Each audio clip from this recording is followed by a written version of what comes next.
The United States doesn't need an army to control global trade.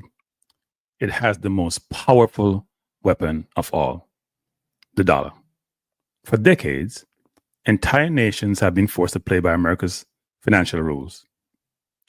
But what if that power is slipping? What if blockchain technology could rewrite the rules?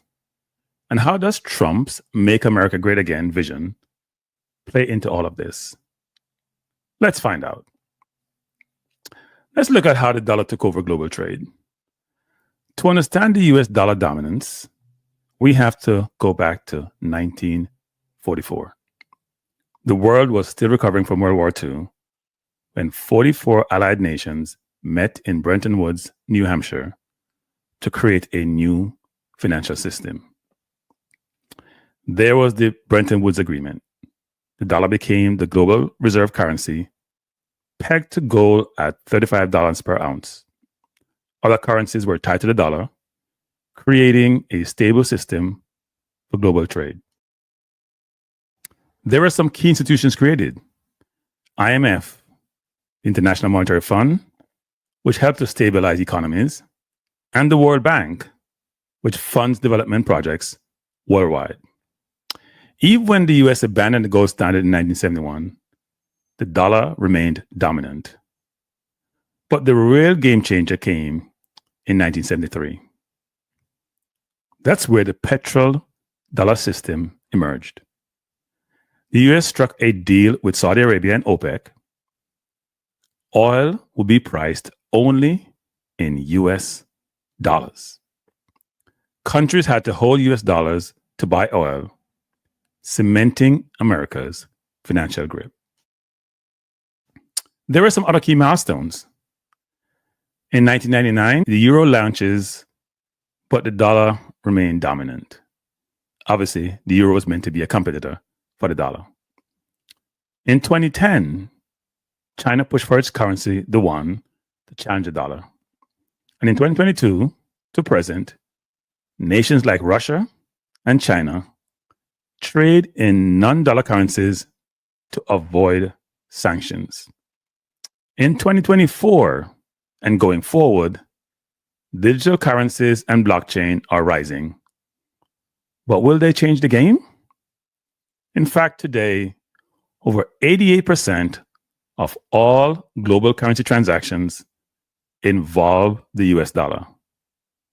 That gives America unmatched control over global finance. Why does the dollar dominate still today? Think of the US dollar like an operating system, like Windows or iOS. It's so widely used that switching isn't just difficult, it's expensive and disruptive.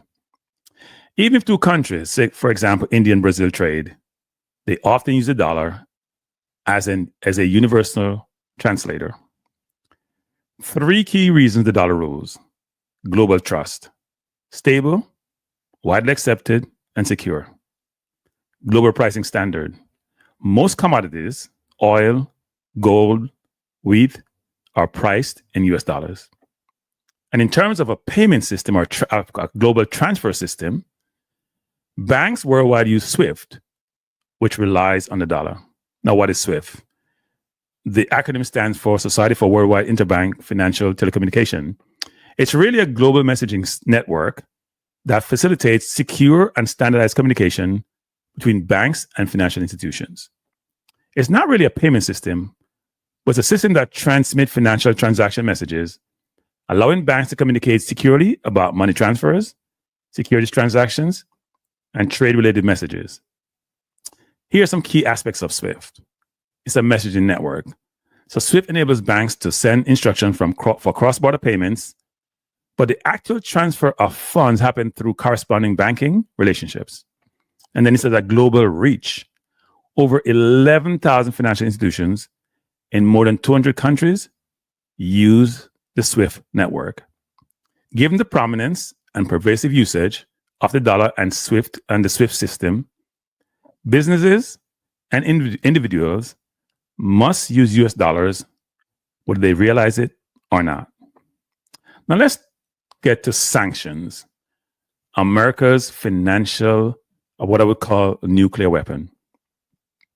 You hear about news about US sanctions over a number of countries on a continuous basis. The US just doesn't dominate trade. It enforces its will through financial transactions. So what exactly is a sanction? A sanction is basically an economic punishment. The US blocked countries from global trade by restricting access to US dollars and financial networks. Sanction freeze assets, ban trade, and cut off access to global banking. Let's think about some real-world examples where sanctions have been utilized. Think about Iran, for example. US sanctions cripple Iran's oil exports, basically leading to economic collapse. Cuba is a perfect example, which seemed to still reside in the 50s and the 60s. Decades of sanctions has left the country isolated and struggling and continues to struggle. And think about Russia after it invaded Ukraine. So Russia in 22. So the US cut off Russia from SWIFT, tanking the ruble and forcing Moscow to trade in yuan and rubles. And as I said before, if 88% of the world is trading in dollars, you can see Russia's ability to trade with the rest of the world is significantly restricted.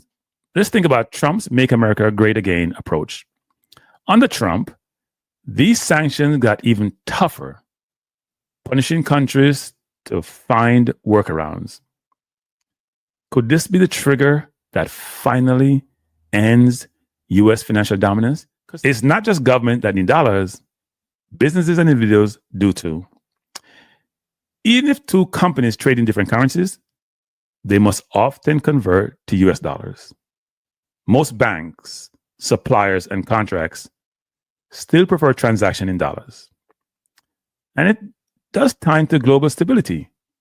Companies trust the US dollar more than volatile local currencies. In fact, you can go to some countries where the US dollar, you would think the US dollar was the local currency, given the volume of its usage in those countries.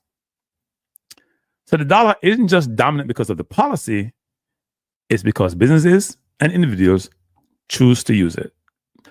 Now, there could be a potential game changer. This is where blockchain enters. What if there was a way to bypass this entire system with a potential game changer? And this is where blockchain comes in. Blockchain is a decentralized digital ledger that records transactions across multiple computers in a secure and tamper-resistant way. It is the technology that underpins cryptocurrencies like Bitcoin and Ethereum, but it has many other applications beyond digital currencies. How does blockchain challenge the dollar? Decentralized transaction. No need for banks or SWIFT. Think about it. No banks or SWIFT involved, which is where the US has its control. Transparency. All transactions on a blockchain are recorded on a public ledger that anyone can verify, ensuring openness and accountability. Security, which is what is always focused on when it comes to especially financial transactions. Transactions are encrypted and linked using cryptography techniques, ensuring high levels of security, so it reduces fraud. It's an instant global payment, no middlemen, no fees, no delays. And it's an alternative to sanction. Countries could trade without needing the US financial system. They could bypass the system. Not to digress, but blockchain could also be used beyond finance, including supply chain, delivery tracking. In voting, voting systems could become tamper-proof in the election process. In healthcare, you could securely store and share patient records. And in real estate, it simplifies property transactions and reduces paperwork. Here's a real world example. Imagine a company in Nigeria paying a supplier in India using Bitcoin. No banks, no delays, no US oversight. That is the power of blockchain. But is blockchain really enough to break US financial dominance? Blockchain has the potential to upend the financial system, but we're really not there yet. It's been discussed for a while. There are some challenges to blockchain. Scalability. Can it handle billions of transactions that go through the traditional financial system today? Regulation. Will governments ban or embrace it? And trust. Will businesses really ditch the dollar for crypto? However, with mounting frustration over US financial control, countries are continually seeking for alternatives. And blockchain might just be the key. But will it happen in our lifetime?